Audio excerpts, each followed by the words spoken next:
Coming to you live from Atlanta, Georgia, it's time for another episode of Tech Talk with your host, Joey Klein. Good afternoon. Welcome, everyone, to another episode of Tech Talk. So on this show, we're going to be interviewing two companies. First, we're going to be talking to Kelly Bryant, Chief Product Officer at AMI. Hi, Joey. Thanks for having us. Yeah, sure thing. And then we're going to get to Scott Tapp, who is the CEO of Trella Health. Hey, Joey. Thanks for having me. Yeah, sure thing. So, I think the interesting part about both companies today is one of them, AMI, that we're going to start with, is a company that a lot of us interact with on a day-to-day basis and don't really know it. And I'm gonna think it's gonna be interesting to have Kelly tell us more about that. Trella Health is a really interesting healthcare IT company, born and bred here in Georgia, and working on some really ubiquitous and widespread issues that I think are going to be interesting to explore. So, Kelly, we are going to start with you. Okay. So, AMI, what does AMI stand for? Or did it used to stand for something and now it's somewhat meaningless? It's like most companies that ended up just going to the acronym. Yeah, AMI stood for American Megatrends, and it's now just known as AMI. Right, okay. And if you're old enough, as I am, most people remember AMI because whenever they would turn on a server or a computer, there'd be a boot banner, and it would always say American Megatrends. So that's what got embedded into a lot of people's minds in terms of what AMI did. Okay, this is like one of those things where, based upon what television shows you watched or music you listened to, you can tell sort of where you are in the age range by, did you see that come up on the banner or not? Well, we're going to talk about Comdex in a minute. So. Yeah. Okay, so what is so ubiquitous about AMI? Why, this is somewhat fascinating to me when I encounter companies that are based right here in Georgia that really touch all of our lives, that if you ask most people, they wouldn't really have a good idea of what they do. That's kind of what I like to do on this show. So give us kind of the high level, what was AMI, what is AMI going to be? Okay, so the reason why AMI is ubiquitous is that anywhere there's a compute, right, and we'll talk about that in a minute in terms of what's driving compute, you're going to have AMI, okay? And so most people don't know this, but you'll find if you're walking down Hartsfield-Jackson Concourse and you see a video advertisement display, that's more than likely AMI in it. The MARTA kiosk where you print out your ticket, that's an AMI solution. You'll find us in automotive sector. You'll find us in trains, in the German train system. So anywhere there's a compute system, there's some type of AMI technology. We ship in about 70% of all the servers that ship out every year. And then also desktop and laptops, we're in about 40% of those as well. So like I said, AMI, and what we focus on, we're primarily a technology company focused on the world of compute. And what that means is that we provide essential technology, and that technology is defined as firmware, okay?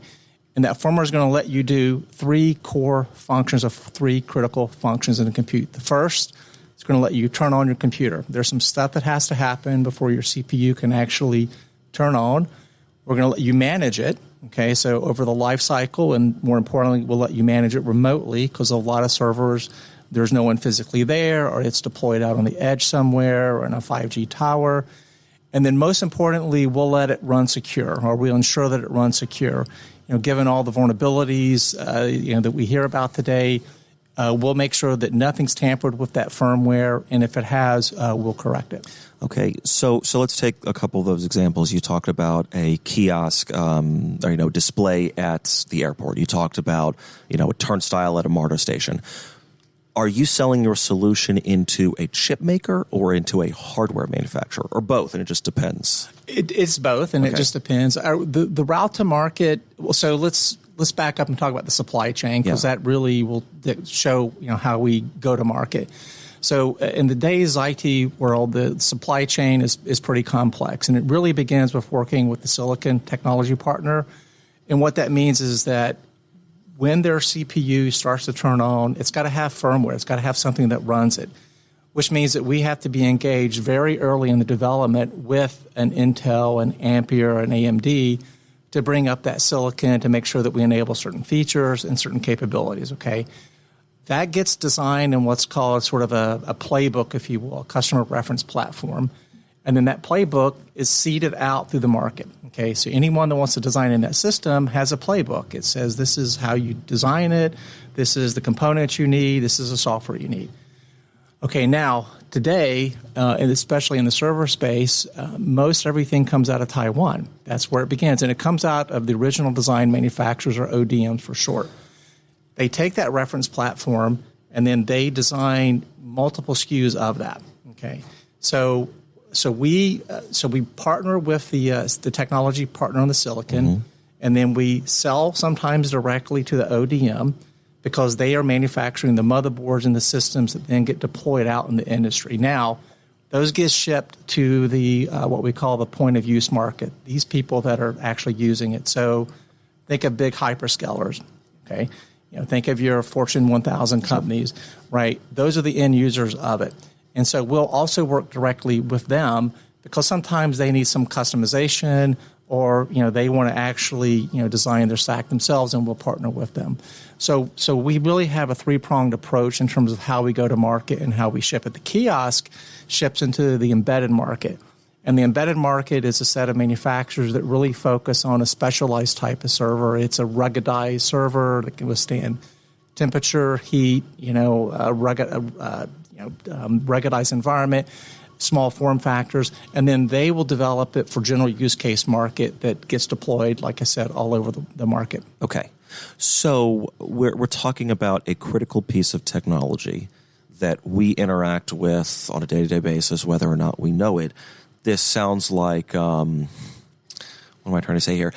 Not necessarily a sure thing, but it sounds like a really good way to stay in business, as in, what the technology that we use needs you.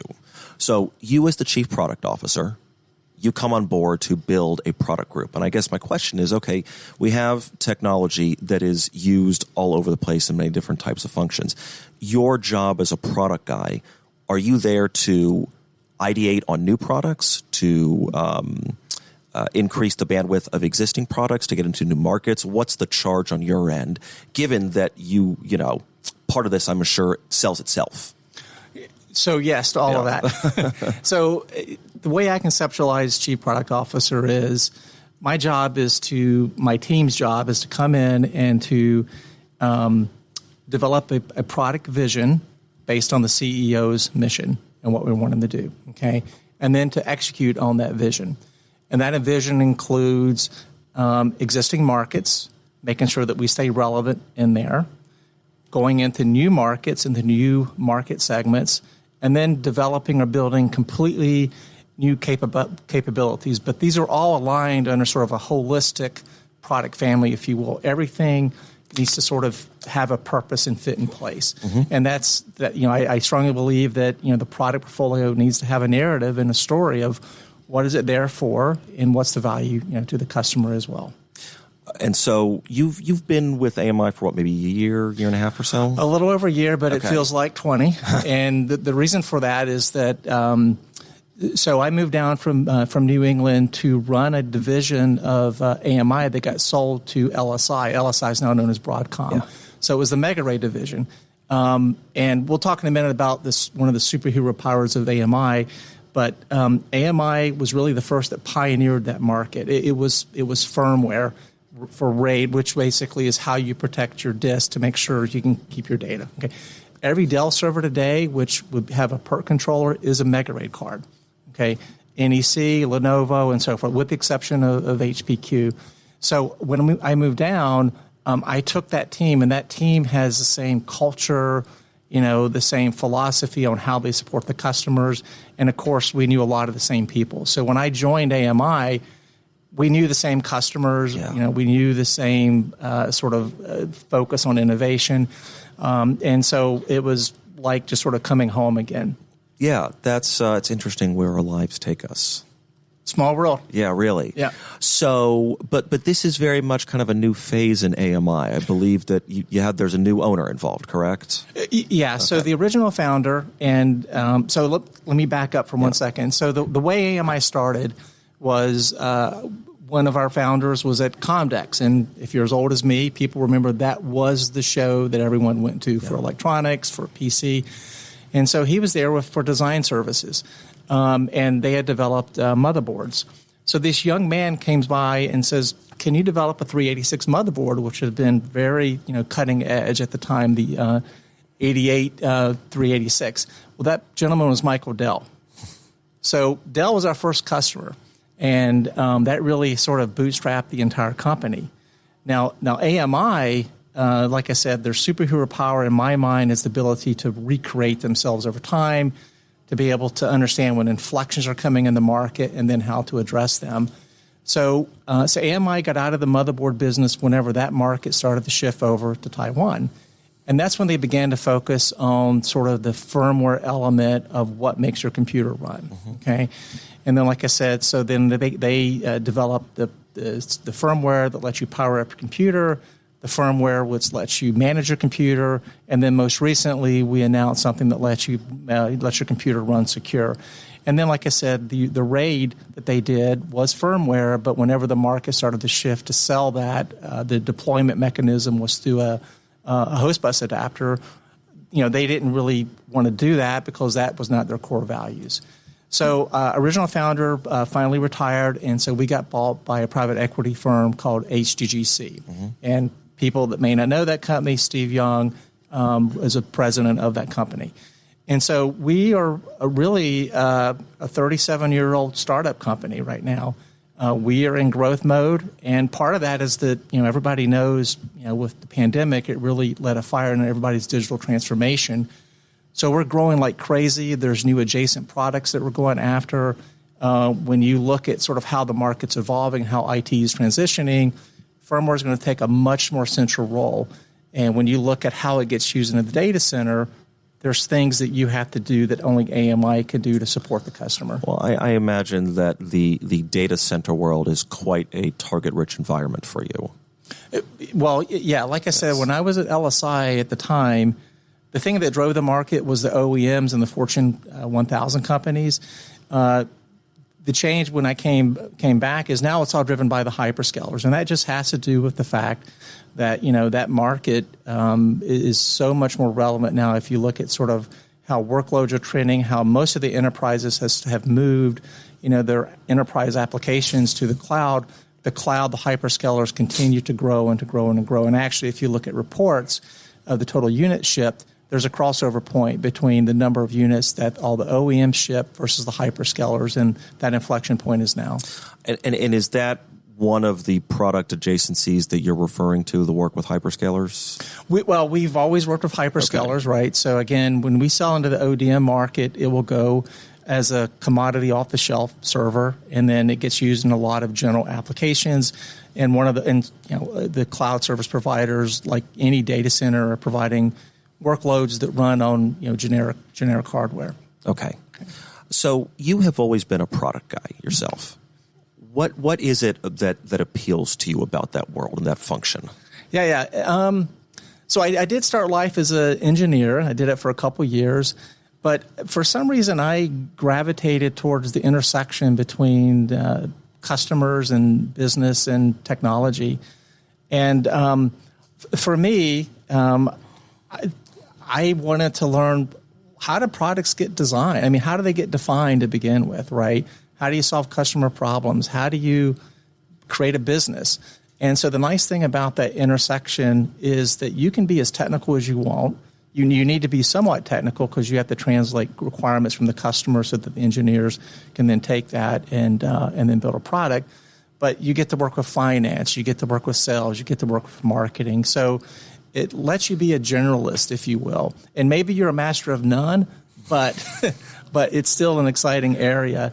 And the other thing I will say is that I view product management and planning as a destination, meaning when I bring people in, I typically like to bring people that have had foundational experience in different parts of the company because they will bring different experiences into that as we define products.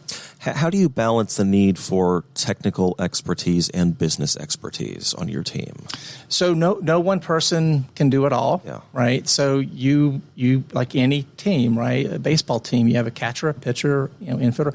You collect a team that has different skill sets. In my view, at least I view my role as everyone has a role. My job is to find where they fit in the organization, and they can obviously best contributed. So today, we have people that are extremely technical, but they need to be customer friendly. And what I mean by that is they need to be able to know what to say to the customer and what not to say to the customer. But then we have more sort of operational, business-oriented people that can help run the business case and the P&L. And then we have go-to-market people. I mean, go-to-market is a big thing in terms of the product realization process and how do you start to promote the product? How do you make sure, the pricing is right and all of that? So it's a collection of people that form a team that function as one overall unit. Yeah. Well, and you're entering at an interesting place because I recall from our first conversation, it sounds like this is really the first time there has been a dedicated product team. Yes. So I think, AMI is primarily an engineering-focused company, and like I said, there was product. It just wasn't consolidated. Sure. So if the way they were organized before was a bit in silos, but that's no longer the case. And of course, to scale a business, you need to have product management, product planning, someone that's thinking about the product holistically. So that's really been my role to come in, and really AMI was doing that, but it's really just like I said, providing some vision, focus, and a framework for how do you think about products, and then more importantly, how do you take them to the marketplace? Sure, having a centralized place in the organization for it to sit. And someone, you, basically, to herald that vision. Yeah, Yes. and then like I said, I mean, I truly believe it's a team sport, meaning it's not like product management comes in and says, okay, this is what you guys need to do, and you just need to listen to me. I've worked in a lot of companies where that would not work, and, great ideas come from all over parts of the company. So our job is to really, like I said, create a framework, create an environment where we can have these open discussions, and then collectively, as a team, hopefully we'll make the right decision on what to build, when to build it, and more importantly, what not to build. That's the other challenge that you'll see in a lot of organizations is that, they end up taking more and more on, and I call it the tyranny of the urgent, right? It's like when you're supporting an existing business and you have customers that you need to support, which you need to support flawlessly, you can end up, taking on too much, which then can suffocate your innovation side as well. Sure, it's you can try and be too many things to too many people, right? And end up becoming nothing to no one. So, I mean, look, at a time when you are building a team and helping this organization grow, how do you avoid that? What is your leadership style such that it makes sure that everyone does stay on track and keeps, the primary goal in focus? So I think. So again, I think that the goal here, right, is to understand what the team is good at. Okay. The other thing there's three sort of phases. We've got sort of lead, engage, and build is sort of the mantra that we have here. So the first thing is that we've got a set of priorities really around maintaining the existing business, making sure that we don't get caught flat-footed with new technologies and other things like that. Okay. We have an engage element, which is, okay, we want to work with market leaders because at the end of the day, AMI, we provide something that goes into another product, and so we don't necessarily sit at those end markets. So the best way to learn is to engage with the market leaders from a requirement standpoint to make sure that we get those in there. And then the build element. The build element is really the things that are unique above and beyond the adjacency. So what we do basically is that we have a priority list, and we have a team that we focus on a given set of things, okay? And so we basically have prioritized those things, and then we manage those because assumptions change. The other thing is we carve out resources to focus on incubation, because again, the problem that you'll have is if you don't do that, the tyranny of the urgent will come in and consume resources that you need to focus on the next generation platforms and products. Because again, as a technology company, I would think most technology companies understand is that the pace of innovation is extremely fast. And if you lose an inflection point, your ability to catch up is very difficult, and you may even be out a whole generation. So you do everything you can to make sure that you don't lose that inflection point. Yeah, it's a lot of pressure. Yeah, but it's fun. Like I said, I'm having a great time. It's a great team. like I said, the culture at AMI is really good. The one thing, like I said before, when I came in, the culture that existed before is it's innovation. It's a core focus of AMI. And the way that we have 700 patents and growing. The thing that gets reinforced is that every year there's Innovation Week. And so what we do is we try to encourage all walks of the company to come in and provide innovative ideas. Okay, and the key thing here is it doesn't have to be technology. It could be business. It could be process. How do you do things better, faster, and smarter? So then we'll put these teams through a Shark Week kind of environment. Mm-hmm. We give them 4 pages. They got to get to the point, and then more importantly, they have to be able to articulate what's the value to the customer. Because at the end of the day, if it's not aligned to a customer value or benefit, then we probably wouldn't pursue it. And then we take that and we try to operationalize it. That's interesting. That's a cool project. What has changed, if much of anything, since private equity's been involved and CEO's transition has occurred? Like I said, I think there's more focus. There's stronger alignment across all the product teams and what we're trying to do. Sean Joy is our CEO, and he's set a vision that we all execute to. We are private equity, so we're back. So we've been in investment mode, trying to grow the team. We hired 600 people last year, so we are growing and expanding. That's incredible, quite rapidly, right? Where across what geographies are you? All geographies. Everything. Yeah. Taiwan, India, and also the U.S. as well. Yeah. Wow. That is very fun. And I will say, like, the other unique thing about AMI is that it's been here for 37 years, but most people have stayed. I mean, we have people that have tenures of 20 to 25 to 30 years. That's incredible. And it is, especially in the technology field, because most people, especially in the compute, which is really a small world, most of that is out on the West Coast. But I think the reason for that is largely, Atlanta is a great place to raise a family. The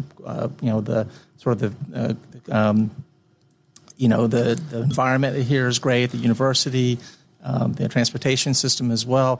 And then I think if you look at Intel's moving in, Microsoft's moving in.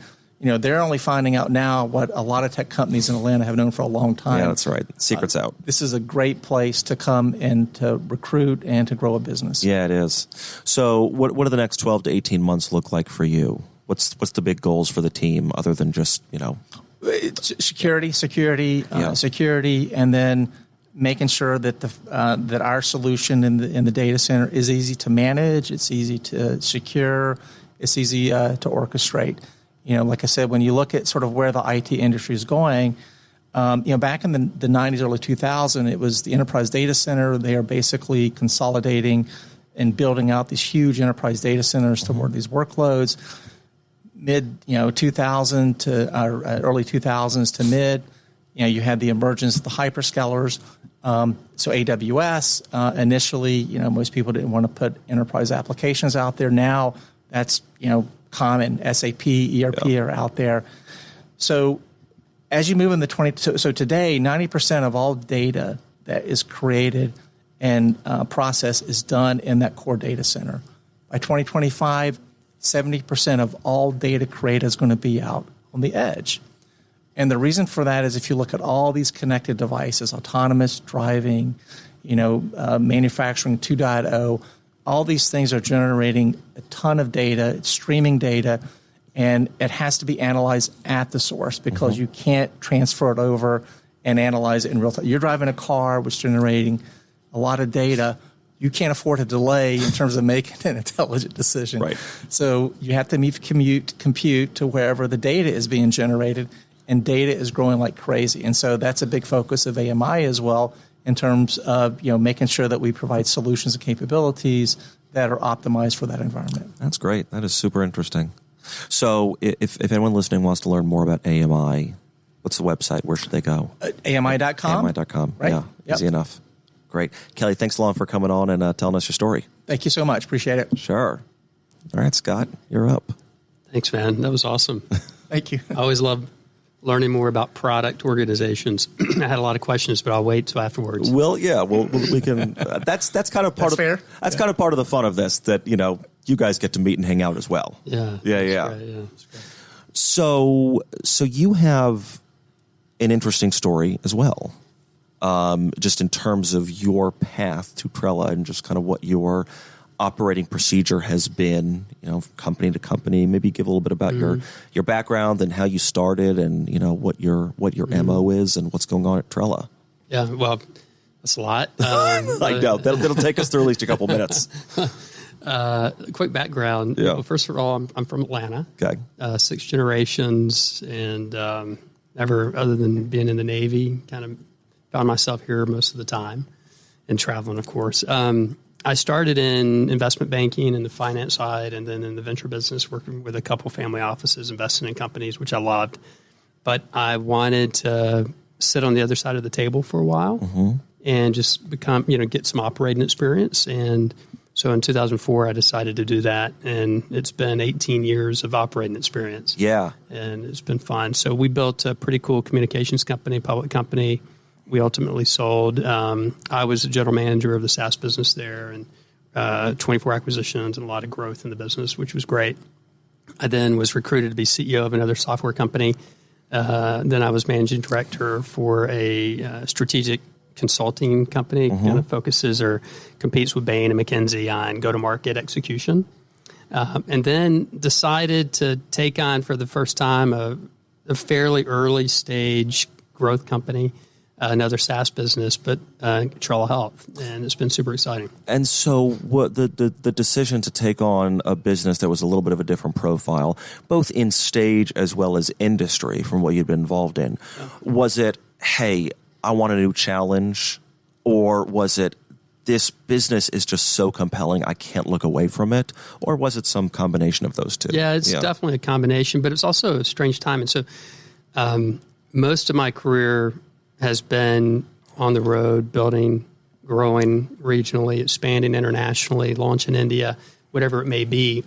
And when I was approached by the board on this particular opportunity, one, it was functionally a SaaS business, which is my sweet spot.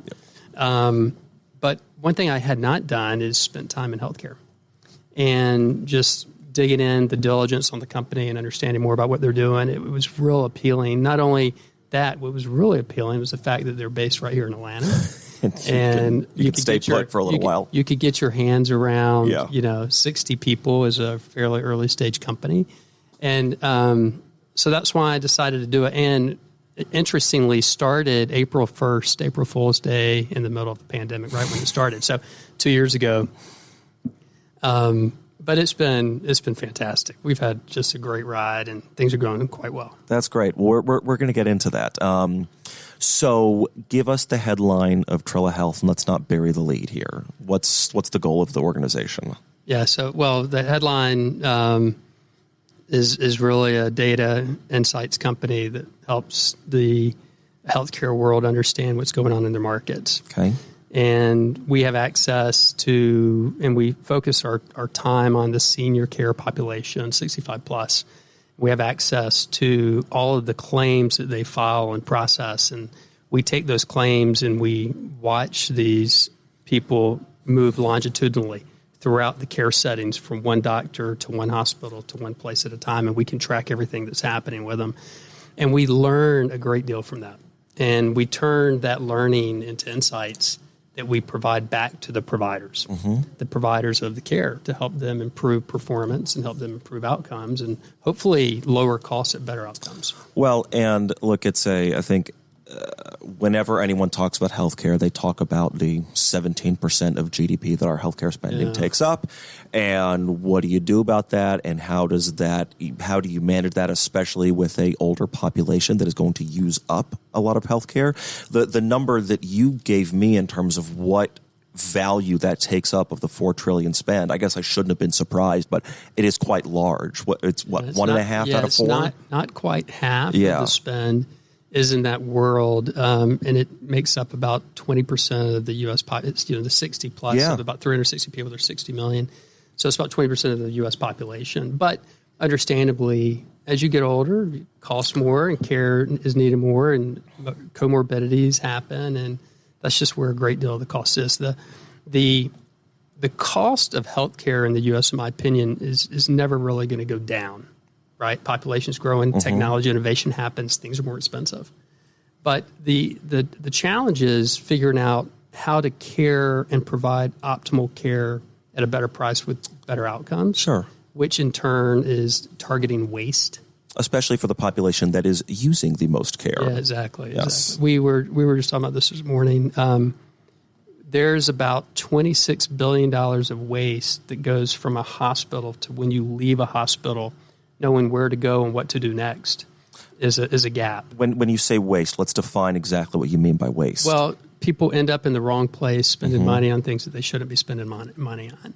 Maybe they get discharged from a hospital and needed to go to a home health setting for some specialty or expertise, and they were discharged without any recommendation for home health. So they go home, and next thing you know, something happens, and they're back in the hospital where the most expensive part of care sits. So those little simple mistakes, not knowing what to do next, they add up. So what is the weak link there? What or who is not communicating to produce that waste? And what or who is the solution? Well, that is a great question. So the biggest issue is, from our view, is when you think about leaving a hospital or leaving a physician, you get lost. Literally, you would ask your person who referred you to some other service, if it's a rehab facility or whatever it may be, how are things going with your patient? And you have no idea.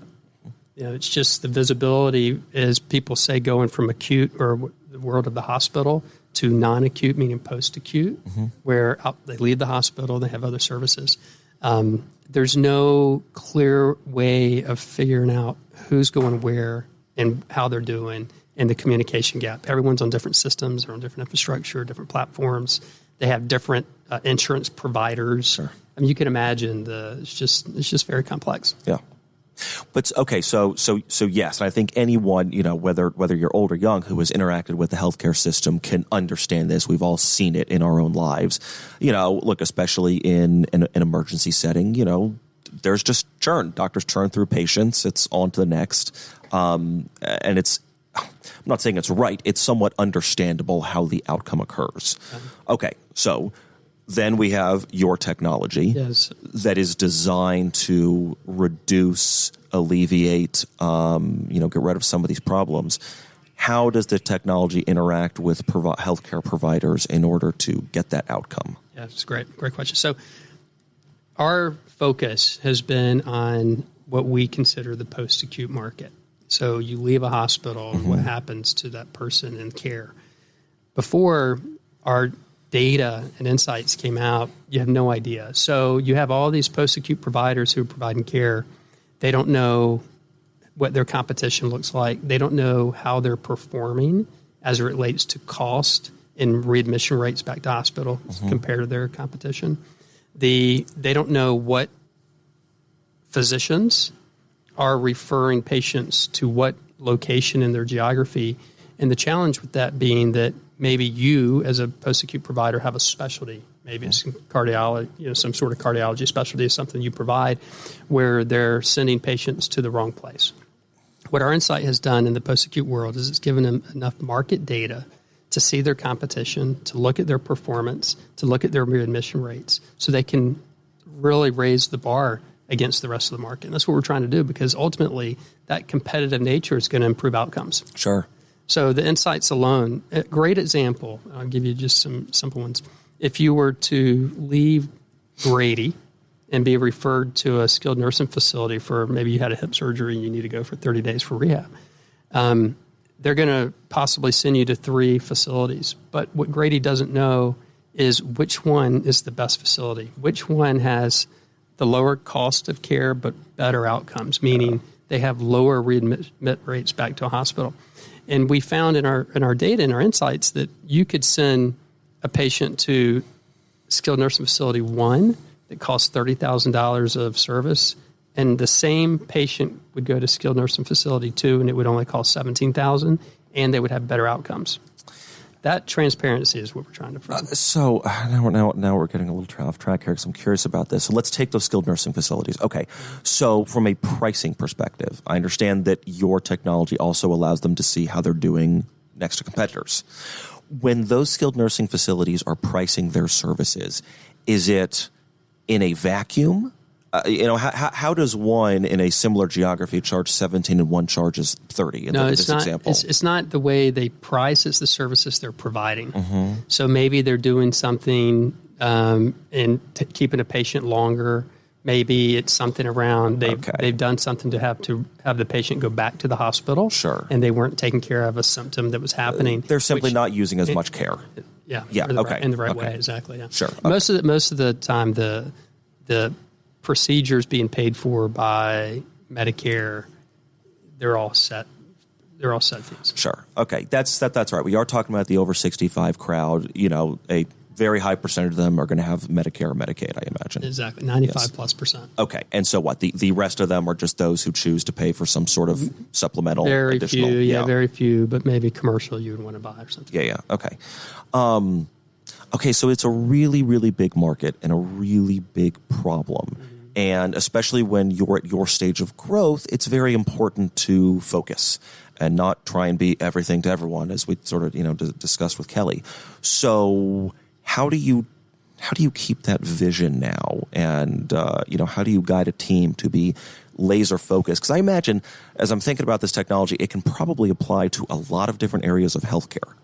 And I imagine that you maybe have had some investors or board members that have said, hey, why don't you branch out and do this? So how do you keep the vision and the focus to the team? Yeah, that's a great question. So, and the answer to that is, we have a lot of opportunity. We have about 14 billion claims that we can process and create analytics. We've only touched about 2.5 billion of them. So, your mind starts to go, oh, wow, there's so much more we can do.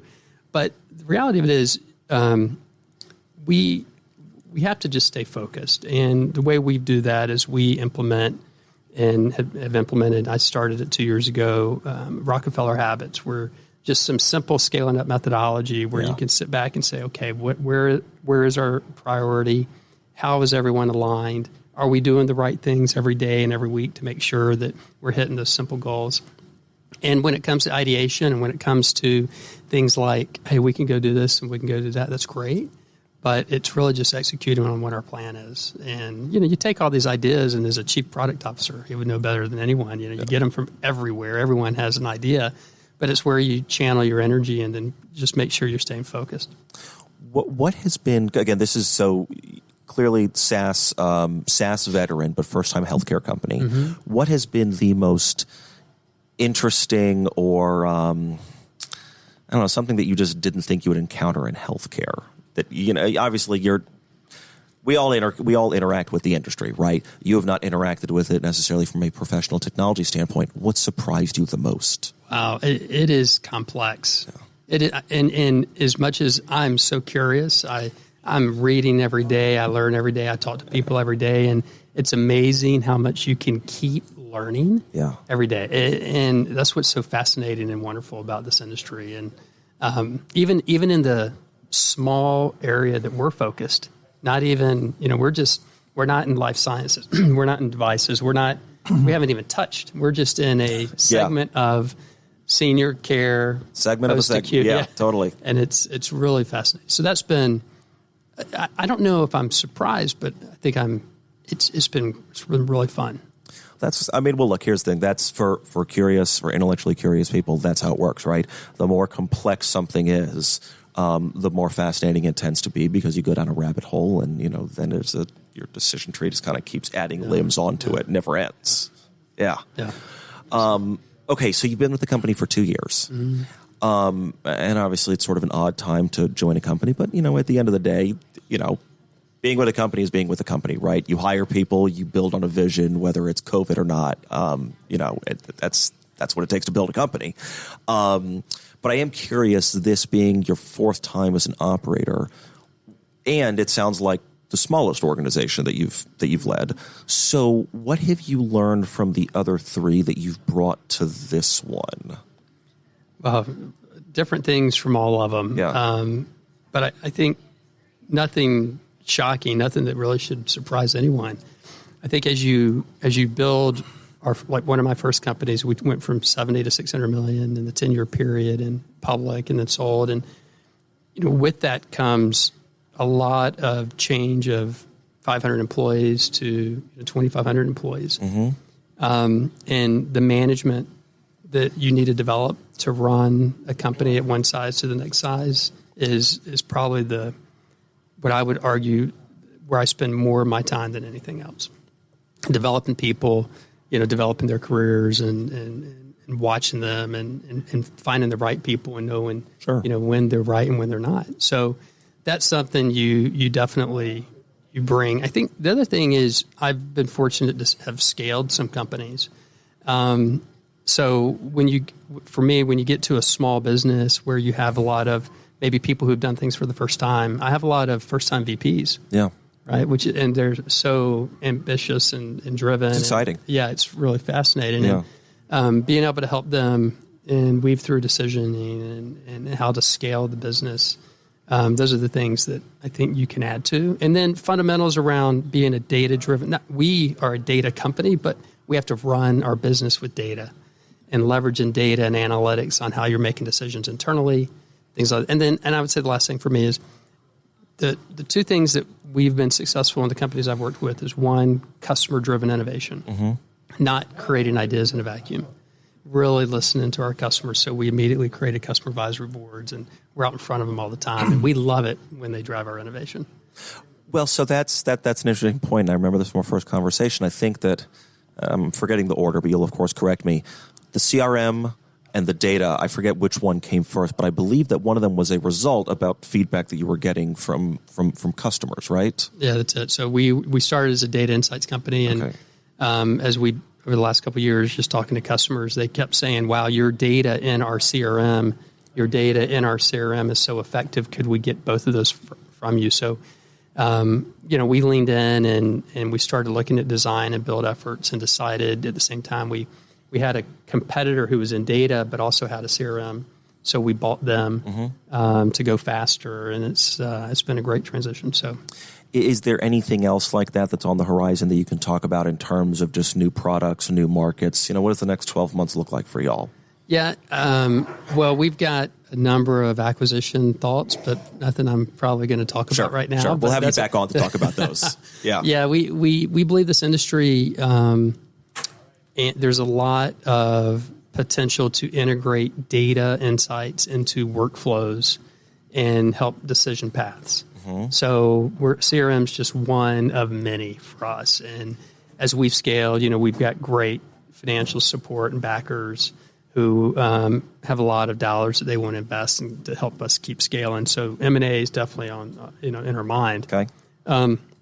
But the other side of innovation for us is where the market, and I don't want to take this into a big healthcare conversation, but this concept, take it wherever it goes. Well, this concept of value-based care, how we manage cost and how we, especially in the senior world, and how they're just not spending fee-for-service and typical Medicare. The movement is to this value-based care where people are taking on risk, providers are taking on risk and capitating the amounts of money that an insurance or a care provider, payer is going to provide. So we're looking and have just launched a product that helps that value-based care world think about how they're building out optimal networks for performance. Who are the best physicians to bring in your network, the best facilities, providers to bring in your network, so that you can ultimately do things to really drive better outcomes for patients at a much more manageable cost. So we launched a product recently called Mosaic, and that's right in the middle of kind of looking into this value-based care concept. And so in this instance, is that a healthcare system that would be your customer? In this instance, it's accountable care organizations and direct contracting organizations who their whole goal is to take on risk. Okay. It could also be a big payer of healthcare. The payers, the medical advantage plans that are out there you see advertised all the time on TV, possibly. helping them figure out, okay, where do we build the most optimal network? What's happening in leakage when patients are leaving our network that costs a lot of money? We lose sight because they're out of the network. Sure. We can help them with that sort of visibility. And from the data side, right, kind of the classic product, who's your typical customer there? Well, the post-acute, so the buyer is a C-level, mostly someone who's focused on understanding their market penetration and growth. So the CEO to the chief growth officer of the home health agency, the skilled nursing facility, the hospice facility who's growing their business. Those are our primary targets. And are those buyers using any sort of technology right now, or are you the first time they're using technology for this, or is this just superior to what they're currently using? Yeah, so they're using different types of technology, electronic health record systems to manage patients. But this is the first time they've had access to data like this. So it's somewhat of a greenfield for us. And we very quickly have taken market share and kind of lead the market. Right? Yeah, that's great. Yeah. What else have we not talked about that you think folks need to know about Trella? Well, I think we talked about a lot. We're growing super fast. Yeah. And we're trying to hire people as fast as we can. What sort of roles are you hiring for? You name it. Data analysts, engineers, sales, go-to-market, across the board, product, you name it. We're scaling the company. There's a ton of demand, and it's been a lot of fun. And we see, we got a good opportunity in front of us. So that's the big thing for us. Yeah. Okay. So if you're listening and you want to work at Trella or you want to be a customer, is it TrellaHealth.com? Yeah, TrellaHealth.com. Trella with 2 L's. Yeah, that's it. Okay. Scott, thanks for coming on. Yeah, thanks for having me. Enjoyed it. Yeah. Kelly, thank you. Thank Great you. conversation, guys.